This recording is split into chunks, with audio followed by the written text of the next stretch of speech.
Places are so much more than what they are perceived, and definitely how they are portrayed. Portland simultaneously leans into expectation and surprised in ways I didn't expect. From drugstore cowboys, wayward junkies.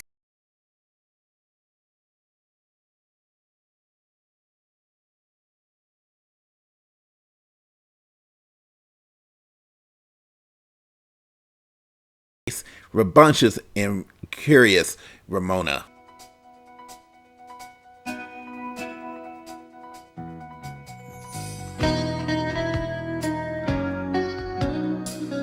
The city has scores of rock stars that have touched down upon its shores, including one that went on to create a TV show that causes much consternation among the locals.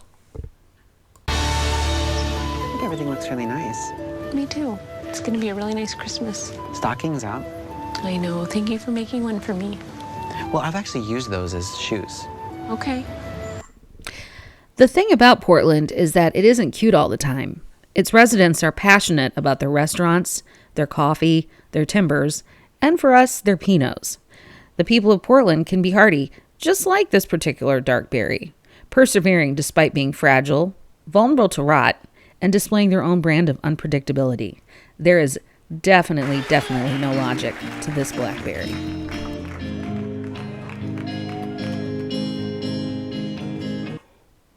Recently, the city has been portrayed as anarchic and lawless by certain reckless right-wing media outlets due to near-constant protests for Black Lives Matter. But what these outsiders don't get about this protest culture is that this place will fiercely protect its values and way of life, and don't suffer fools who try to change that. There's a reason this place was nicknamed Little Beirut, and this place has this in its DNA, no matter how many people move here to wear ironic outfits. You might remember when we were dubbed Little Beirut. Here's what we dug up in the KGW vault. Whenever President George H.W. Bush came to town in the early 90s, he was greeted by massive protests. All right, we wanted to do the city we lived in for 7 years justice and not just slam the door on our way out. I'm RJ. And I'm DB. And together we are Taste the Noise. Join us as we embark on a journey to visit our chosen bastions of culture, which for us will be the wineries and music venues all around the world.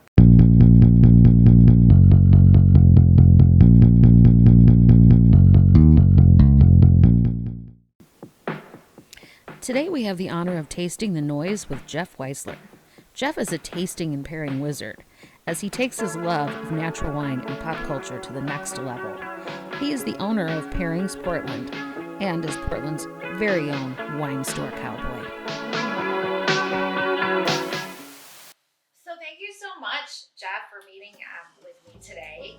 You are the fabulous Jeffrey Weisler, who owns Portland's Pairings. No. Or not Portland's Pairings Portland. Pairings one. I mean, you are the 102nd person to get that wrong. Portland, though. You are very much a Portland icon. I'm going to put you right up there with, Beverly Clary. Oh, boy. That's fancy. I've been thinking a lot about Ramona Quimby lately and what she would be drinking. Gus Van Sant. I'm sure he comes in here, and has wine with you because, Because we're too cool.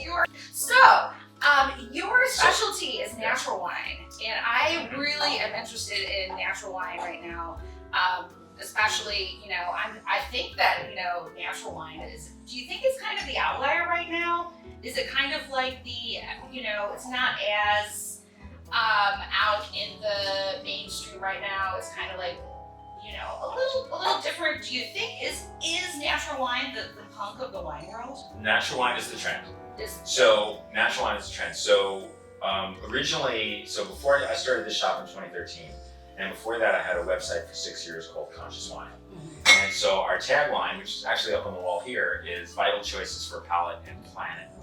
And the idea was really researching organic grape growing, holistic farming to support a sustainable farm. Natural wine, I kind of felt like I was into it back then. And I moved to Portland because one of the reasons I moved to Portland was because organic food, I felt here was the norm, not the exception, as opposed to where I was living before. And that was kind of an exciting concept. You really know your farmer and that kind of dynamic. Yeah. So the natural wine movement was definitely building at that point, but it was really kind of off the radar. 3 years ago now, 6 new natural wine restaurants and bars all opened in 1 year, or in wine shops, all opened in 1 year.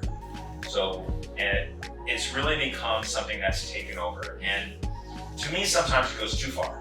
Yeah. Because there's some faults in wine that can show up and do show up in natural wine that are not what you would see in more regularly made wine. But I am an advocate for whatever's done on the land, let's do our best to have the vitality of that land be supported for our kids and their kids. Yeah. So that means organic grape growing is practice. Not necessarily certification for me, but it's practice. And then a series of holistic farming practices on top of that to create a holistic farming system. So in something called biodynamic farming, there's this idea that agriculture is an abomination of nature. It doesn't exist in the wild.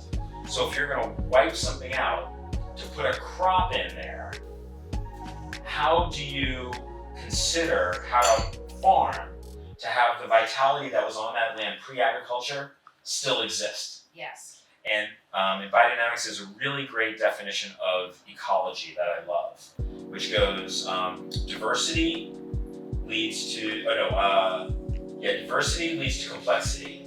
Complexity leads to stability, and stability leads to health. Increase the diversity within the individual and the system, and you increase the health of the individual and the system. We need that in our world. We need that in our world. So, but that lives alive in a biodynamic farm. And that kind of holistic farming on top of organic as a base is a really powerful way to go. So when we talk about natural wine, or that is talked about in the market, it's not really what I like to say that I'm into. I'm into living wine. I'm into wine with what I'm going to call Star Wars is popular. We'll call it, wines with life force. It's organic grape growing and no yeast added winemaking. That's the key. A little bit of sulfur. Sulfur's been used since Etruscan times. So it was used to prevent bacteria and prevent oxidation, prevent bacteria from running wild. So it helped preserve in a big way. So what percentage of what we carry fits the criteria of what's modernly known as natural wine? In this shop, 60 to 70%. Okay. The wine we're going to pair to Under Pressure from David Bowie is an Alsatian Riesling. That's like an angular expression that just keeps coming at you, with high acid and all this energy, and then, Jeff, let's talk about really quickly, what's going on with your podcast now? What's happening? This article in Willamette Week happened not too long ago, but they called me the Wizard of Wine Pairings. You are. This was a couple months ago in the Best of Portland issue and Willamette Week. And it speaks of the different kind of pairings we do, astrology signs and movie and TV characters and all this craziness. And we decided, me and a friend of mine who's a naturopath, we are going to start a podcast called The Wizard of Wine Pairings. So it'll be a half-hour podcast.